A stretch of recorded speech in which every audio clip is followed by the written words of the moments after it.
My dad called me a loser and said I couldn't attend the Easter dinner. Nobody wants to see you or your stupid kids here anyway. He actually laughed when he said it. I just smiled and left the family chat. First, I canceled every single thing they'd been mooching off me. But what I did next, they never saw coming. So I've been sitting here for like an hour trying to figure out how to even start this.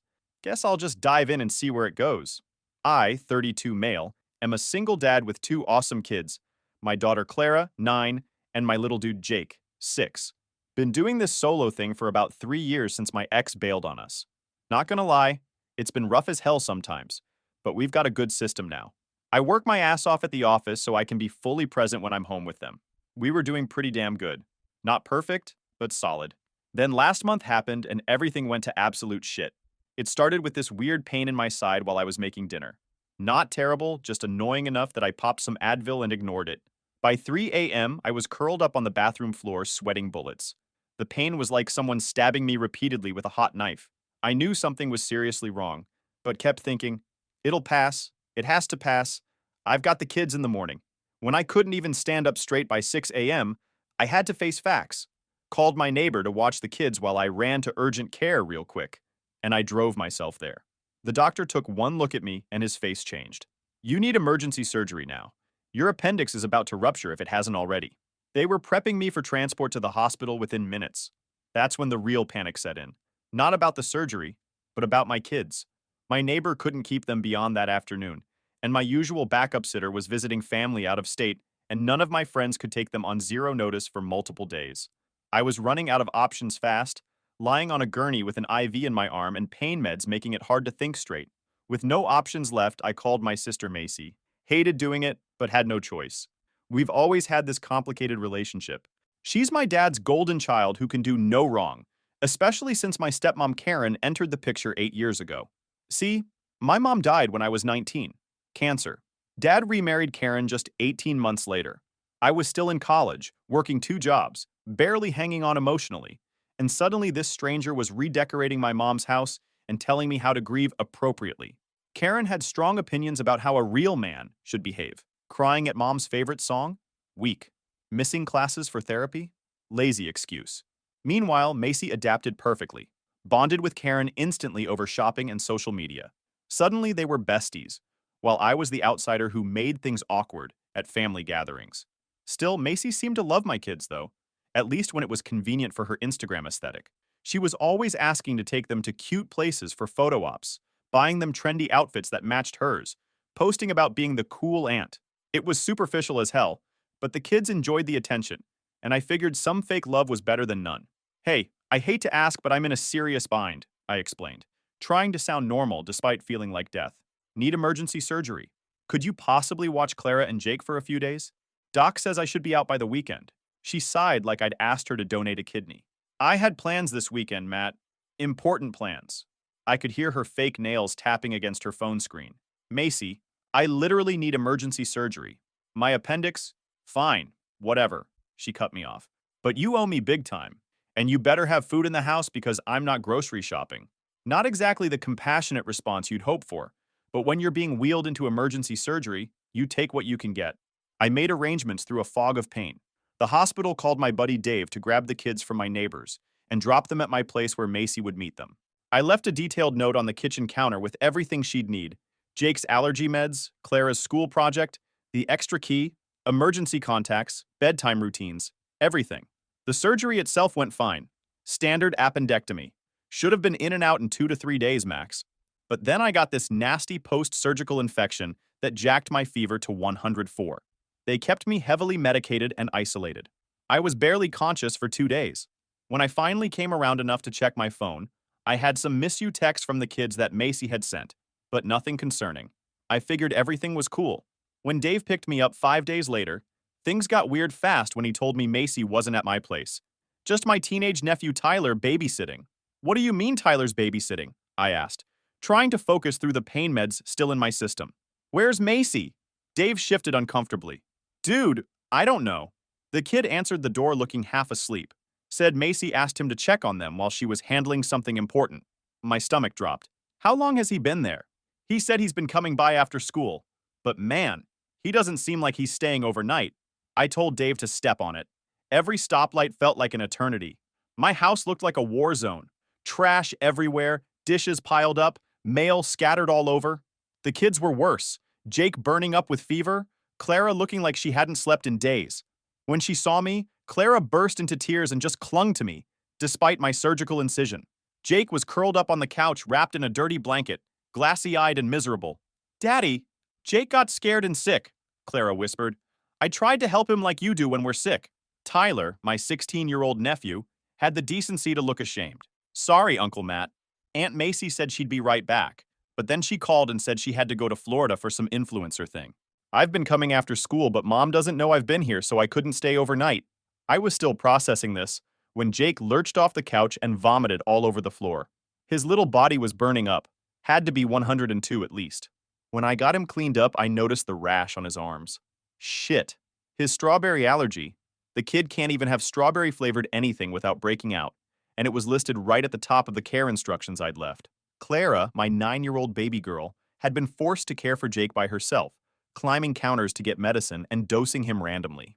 Even the dog was dehydrated. I sent Jake to urgent care with Dave while I helped Clara. When I called Macy, she was partying and completely dismissive. "The kids are fine. They're alive, aren't they? Stop being dramatic," she said, bragging about gaining Instagram followers. This trip is super important for my career. I threatened to call CPS on her, but she just laughed. "Dad would never forgive you. How would that look for you? Can't even arrange proper childcare?" Dad was even worse when I called him. "You're overreacting. Your sister is pursuing her dreams," he said. "Boys need to toughen up anyway. When you were 6, I was already teaching you to mow the lawn. Kids today are too soft." When I mentioned Jake could have had anaphylactic shock, he brushed it off. Well, he didn't, did he? The conversation ended with him attacking me. "You've always been too sensitive. Not like your sister. Maybe if you'd made something of yourself instead of playing house, you wouldn't need to drag Macy down.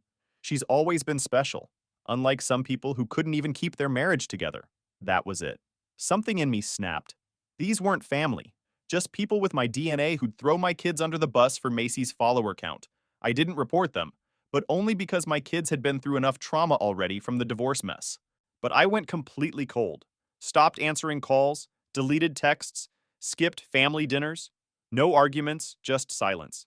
Focused entirely on my kids while they kept sending guilt trips about family obligations. But that was just the beginning. Had no clue how bad it would get. Fast forward a few weeks. Easter was coming up. Big deal in our family with my dad's side all getting together at the family home. The house I own, by the way. Yeah, that's an important detail. After my mom died, I bought the family house from her estate so Dad could keep living there. He couldn't afford to buy out my half of the inheritance, and I couldn't bear the thought of him having to move out of the home they'd shared for 25 years.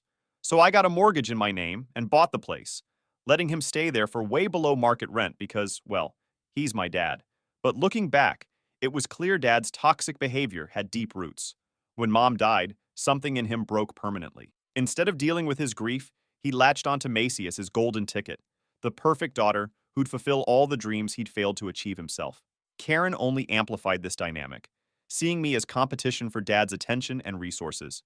Over the years, Dad's resentment toward me grew, especially after I became successful enough to buy Mom's house, a constant reminder that I, not he, was preserving Mom's legacy. He couldn't stand that his disappointment son was financially supporting him while his special daughter contributed nothing. So he immediately let Macy move back in temporarily after college. Then Karen started redecorating, tearing out Mom's garden to put in a hot tub, painting over the height marks on the kitchen doorframe where Mom had tracked my growth. When I objected, Dad said I was being stuck in the past and needed to let Karen make the house her own. It was never about preserving Mom's memory for him. It was about his own comfort and convenience. And for 8 years, I'd been subsidizing his lifestyle, Macy's perpetual finding herself phases, and Karen's redecorating whims. Meanwhile, I was busting my ass, raising 2 kids alone in a cramped apartment because I couldn't afford a house for us after taking on the mortgage for the family home. Anyways, a couple of days before Easter, as I was getting the kids' Easter outfits ready, when my phone buzzed with a text. "Hey, I know you're still upset about what happened, but we want to put it behind us. Easter dinner at 3 on Sunday. The whole family will be there. Time to heal and move forward." This surprised me. Not the manipulation, that was standard, but the attempt to make amends without actually apologizing. I knew what was happening.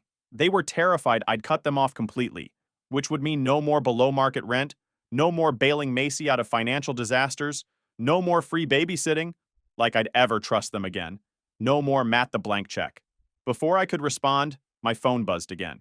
Hey Matt, it's Uncle Rob. Just checking in on you and the kids. Haven't heard from you in a while? Uncle Rob was always the real one in the family. When my ex left, he was the only one who actually showed up, brought groceries, watched the kids so I could sort out legal shit, just sat with me when I needed to not be alone. While my dad was telling me to man up, Rob was helping me figure out how to braid Clara's hair. I filled him in on what happened with the surgery, and Macy bailing on the kids. He was fucking livid. Are you serious?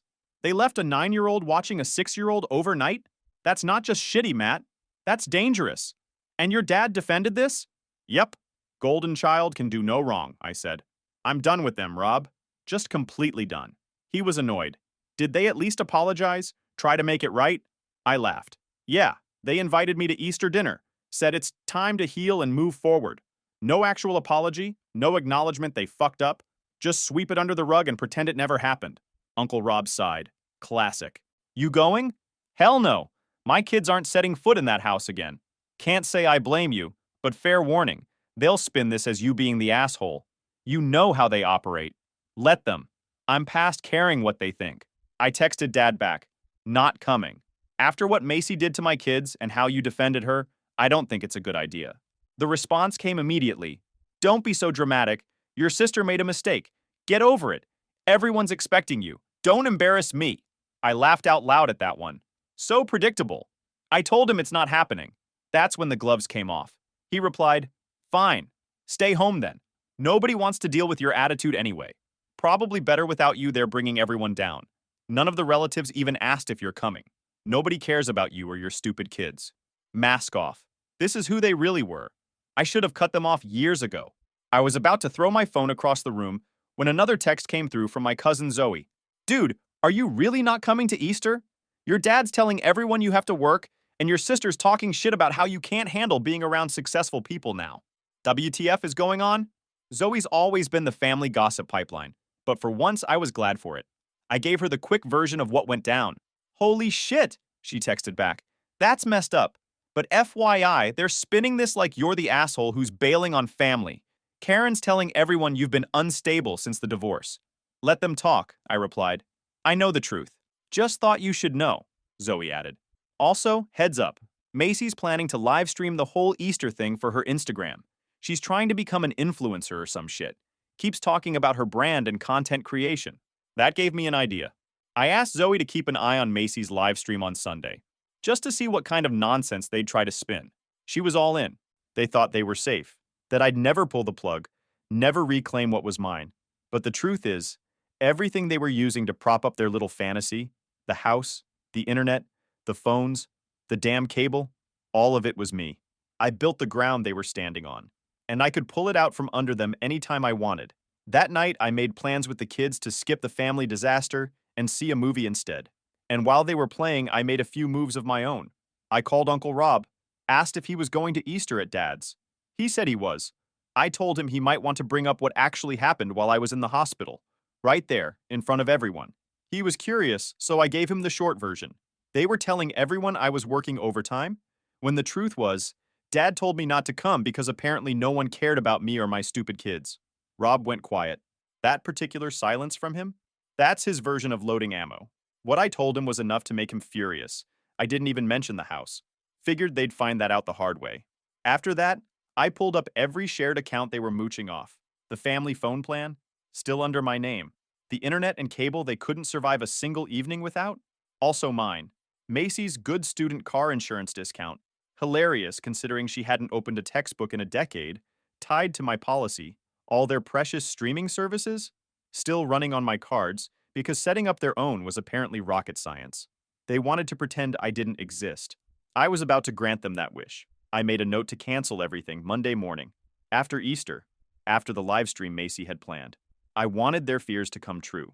I also started digging through old financial records, found all the loans I'd given Macy that were never repaid, the emergencies that always seemed to coincide with festival ticket sales. The time Dad's car broke down and I paid for repairs, only to see Karen driving a new car a month later, while the broken one was magically fixed and now Macy's. I'd been their personal bank for years, and I'd kept meticulous records. Habit from when money was tight after the divorce. Over $15,000. That was the total they'd mooched off me over the last 3 years alone, not counting the subsidized rent or shared accounts. I sent all this info to my lawyer with a simple question. What are my options here? His response was immediate. More than you'd think. Let's talk Monday. I felt a weird calm settle over me. This wasn't about revenge, not really. It was about finally seeing clearly. About valuing myself and my kids enough to stop accepting scraps of affection in exchange for financial support.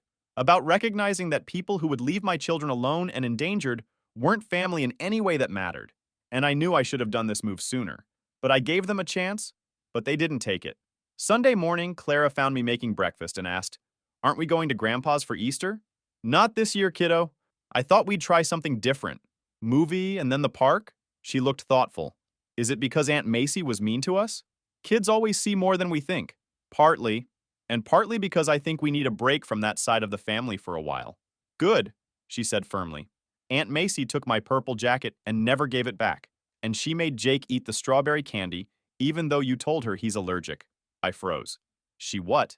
"She said he was faking about being allergic for attention, that he just wanted to be special." Clara's voice was matter-of-fact, like this was perfectly normal behavior. I tried to stop him, but she said I was being a baby. My mind started racing. Macy had deliberately given my allergic son something that could have killed him, because she thought he was faking. "Am I in trouble?" Clara asked in a small voice. I immediately knelt down to her level. "Absolutely not. You did the right thing telling me. You're never in trouble for telling the truth, especially when it's about someone hurting you or your brother." Then said something that broke my heart. "Aunt Macy said Grandma liked people who kept family secrets, that good girls don't tell on family members." I saw red. They'd been manipulating my daughter, using my dead mother's memory to silence her. I pulled Clara into a hug, careful to keep my voice gentle. "Your grandma would never, ever want you to keep a secret that made you feel bad or unsafe. Never. And neither do I." Then I took the kids to see that new Pixar movie, then for ice cream. We had a blast, just us enjoying ourselves, while I knew everything was about to blow up at the family house. Around 6 p.m., my phone started blowing up. First Zoe, "OMG, check Macy's Instagram right now!" Followed by about 20 exclamation points. Then messages from Alex, Denise, and other relatives. "What the hell is happening at your dad's? Did you see Macy's live stream? Dude, it's a total shit show over there." I waited until the kids were in bed before checking anything. When I finally looked at my phone, I had like 30 messages waiting. Zoe had sent me a screen recording of Macy's Instagram Live, and holy shit, it was glorious. It started normally enough. Everyone dressed up. Karen showing off her Easter decorations in my house, Macy playing the perfect daughter and filming everything for her Easter content, Dad acting like the generous host. Then about 20 minutes in, Uncle Rob stood up, looked directly at Dad and said, "It's a shame Matt and the kids couldn't be here. But after what happened with the kids, I don't blame him for staying away." The room went dead silent. Dad laughed nervously and mumbled something about, "Matt's always been difficult and some people can't let things go." Rob wasn't having it. He told everyone exactly what happened, how Macy left my kids alone, how they'd been uninvited from Easter, how they'd been lying about why I wasn't there. You could literally see people's faces changing as they realized what was happening. And Macy, the freaking idiot, kept the live stream going through the whole thing. My cousin Zoe, who's usually super quiet, asked Macy directly, "You left a 9-year-old and a 6-year-old alone overnight? Multiple times?" Macy started the waterworks, fake as hell. "Oh my god, why is everyone attacking me? They were fine. Tyler was there. Matt is just being controlling because he's jealous that I'm finally doing something with my life instead of being boring." "You stole a child's jacket," Aunt Denise said flatly, "for Instagram photos." "I didn't steal it," Macy snapped. "I borrowed it. It looked better on me anyway." Clara doesn't even care about fashion. Uncle Dave, who's a pediatrician, stood up and said, "That's child endangerment. Plain and simple. If a patient told me this story, I'd be legally required to report it." "Oh, please," Macy rolled her eyes. "It's not like they're babies. When I was 9, I was way more mature than Clara. From there, it was total chaos." Zoe filled me in on the rest. Some people stormed out. Others took sides. Mostly older relatives who still believed that the family is family no matter what. Bullshit stood with my dad, while the younger ones and those with kids were firmly on my side. It wasn't a clean split, about half and half, but enough people saw through the bullshit that they couldn't just sweep it under the rug anymore. Fortunately, Macy forgot to stop recording when she stormed upstairs. The live stream caught her coming back down with armfuls of Clara's clothes she'd been borrowing, and my mom's jewelry box I'd been looking for since the move. She tried to walk out with it all, until Uncle Dave blocked the door. "Those aren't yours," he said. "Yes, they are!" she screamed. "I deserve them! I've been stuck in this stupid house while Matt gets to have his own place and do whatever he wants." That's when Zoe dropped the bomb. "This is Matt's house. He owns it." The room went silent again. Several relatives turned to Dad and Karen. "Is that true?" Uncle Rob asked. Dad turned red. "It's complicated," he muttered. "It's not complicated," Zoe continued. "Matt bought this house from his mom's estate. You guys are living here because he lets you." Watching them fumble to explain away the truth, that sealed it. There was no fixing this. No talk, no text, no amount of guilt tripping was going to undo what they showed the whole world. It was time. Time to end this for real. By the time the live stream ended, the dinner was completely wrecked. Half the family had left early. The ones who stayed did it out of politeness, not because they were on Dad's side. And through it all, Macy's 2,000 followers watched the entire meltdown in real time. The comments were brutal. The next morning, my phone blew up again. Calls from Macy, texts from Karen, angry voicemails from Dad. I didn't answer any of them, but I did read the text from Macy. "Thanks for ruining my Easter content. I had a brand deal lined up that required family footage. You owe me $3,000 for lost income." I almost choked on my coffee. The effing nerve of these people. Then I made the mistake of listening to one of Dad's voicemails. And suddenly, everything snapped into focus. "So, this is your revenge, huh?" he spat. "You've always resented me for staying in that house. Don't act like you bought it to help. You just wanted control. You never respected me. You never respected Karen. You've been waiting for a moment like this to rub it in my face, like some little punk with a superiority complex. I built that home. You just signed some papers. You're nothing, and will stay nothing. And if you think you're kicking us out, you better be ready for what that means." There it was. All the years of passive aggression, all the simmering resentment, finally boiling over. He didn't say thank you for subsidizing his life, didn't ask why his grandchildren had been left sick and neglected. Nope, just pure, unfiltered bitterness that I owned the house and he didn't. And in his mind, that made me the enemy. That voicemail didn't piss me off. It clarified everything. He didn't see me as a son. He saw me as a threat, as an obstacle, and he thought I wouldn't push back. Instead of responding to them, I logged into all my accounts and canceled every single service, subscription, and benefit that I'd been providing them. Their phones, internet, streaming services, insurance, everything. Cut it all off without warning. Then I called my lawyer and asked him what I needed to do to legally evict them from my house. He said it would take 30 to 60 days depending on local laws, but I could start immediately. I had him draw up the papers that day. When they were ready, I delivered them personally. I showed up at the house unannounced. Dad opened the door, and the look on his face when he saw me standing there with an envelope, priceless. He thought I was there to apologize. The way his expression changed when I handed him the eviction notice almost made all the bullshit worth it. "You have 60 days, I said. "Find somewhere else to live." He started ranting about how I couldn't do this, how it was his home too, how I was being cruel. Karen came running and started the waterworks when she read the notice. "Where are we supposed to go?" she wailed. "This is our home." "No," I said. "It's my house that I've let you live in for next to nothing. Find an apartment." Macy appeared behind them, phone in hand, obviously recording. "This is harassment," she shouted, shoving her phone in my face. "I'm documenting all of this. My followers will see what kind of person you really are." I looked directly into her camera and said calmly, "Your followers already saw what kind of person you are when you live-streamed yourself, saying you deserved to steal from a 9-year-old girl." Her face went white. She hadn't realized the live stream caught all that. "By the way," I added, "I canceled all your phones, internet, and Macy's car insurance this morning. You've got about," I checked my watch, 2 hours of data left before it cuts off. Enjoy." I didn't argue further. Just said, 60 days. Not a day more, and walked away. The next couple of weeks were non-stop drama. Texts and calls from random numbers kept coming. "We're family. You can't do this. Where are we supposed to go? Your mother would be ashamed of you. We'll pay more rent. Macy's having panic attacks because of this. I've been canceled online because of you. My followers are sending me hate because of what you did." I blocked every new number, had all their mail forwarded to a P.O. box. Told my lawyer to handle everything. Dad tried setting up a family intervention through Uncle Dave, who politely declined to participate. Matt's not the one who needs intervention, he told Dad. He's protecting his kids, which is exactly what a good father should do. They tried getting other family members to talk to me, but that failed spectacularly for most of them. Uncle Rob told Dad, "You made your bed, now lie in it." Some relatives took their side, saying I was being too harsh, especially to my dad, but most of the ones who mattered understood exactly why I was done with their bullshit. My dad's sister, Aunt Martha, showed up at my door one afternoon, Bible in hand. "Matthew, this has gone on long enough. Your father is devastated. You need to forgive and forget. The Bible says, did Dad tell you he called my kids stupid and said no one cared about them? Did he mention that part?"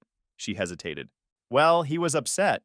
Yeah, I was upset too when my sister abandoned my children and they got sick. Funny how my being upset doesn't excuse anything, but his being upset excuses everything. But he's your father. And I'm Clara and Jake's father. Which relationship do you think matters more to me?" That shut her up pretty quick. She left with some comment about how I'd regret this someday, but I was past caring. Some bridges need to be burned. Karen tried a different approach, showing up at my office unannounced, causing a scene in the lobby until security escorted her out. She sent a group email to my entire extended family detailing all the ways I'd abandoned my father since my mother died, conveniently omitting the fact that I'd been paying his bills the entire time. Even when they finally realized I was serious, they still couldn't take responsibility. It was always someone else's fault, always some excuse, always some reason why they were the real victims. They were out in 45 days, found an apartment across town. I had the locks changed the same day they left, walked through the trashed house they'd left behind, and felt nothing but relief. This house that had been a source of so much stress was just a house again. My house. The kitchen looked like a bomb had gone off. They'd taken all the appliances that they'd paid for. Narrator, they hadn't, leaving gaping holes where the microwave and dishwasher used to be. The backyard was littered with broken furniture and random trash they couldn't be bothered to take or throw away properly. Standing there, looking at the mess they'd made of the home my mom had lovingly maintained for decades, I felt oddly at peace. This was who they were. Destructive, selfish, petty, and now they were gone. I spent the next week cleaning, repainting, fixing all the shit they'd broken or neglected. Got rid of the furniture that held too many bad memories. Made it new again. The kids and I went shopping for new stuff, letting them pick out colors and decorations for their new rooms. Jake wanted a space theme. Clara went for butterflies and books.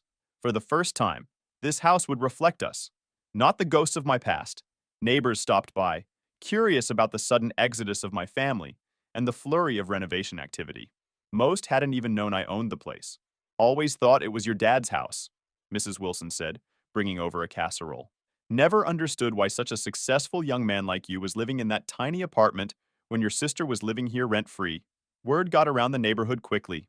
People started sharing stories about Macy's entitled behavior, parking across driveways, letting her dog shit on lawns without cleaning up, throwing loud parties on weeknights. Turned out my family had been awful neighbors too. The kids and I moved in the following month. Clara was psyched about having a bigger room. Jake went nuts over the backyard. For the first time in years, I felt like I could breathe. I didn't hear from any of them for almost 2 months. The silence was fucking glorious.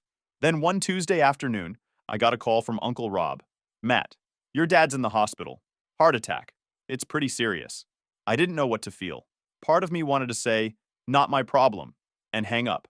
But another part, the part that remembered fishing trips when I was Jake's age, the dad who taught me to ride a bike before everything went to shit, that part felt something.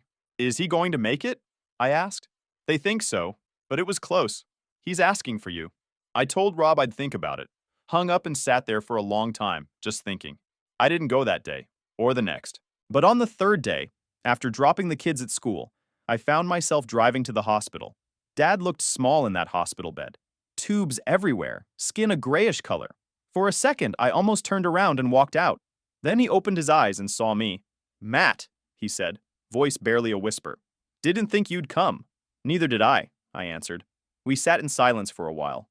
Then, surprising both of us, he said, "I screwed up. With you. With the kids. With everything." I didn't respond. Wasn't going to make this easy for him. "Macy was wrong," he continued. "What she did, leaving the kids, it was wrong. And I was wrong to defend her." I studied his face, looking for the manipulation, the angle. But all I saw was an old man facing his mortality. Karen left, he said. Took most of what we had. Couldn't handle the apartment after having the house. Macy moved in with her boyfriend. Hardly see her anymore. Let me guess, I said. Boyfriend's a photographer who's helping with her influencer career? He gave a weak laugh. Something like that. Turns out her following wasn't as valuable as she thought.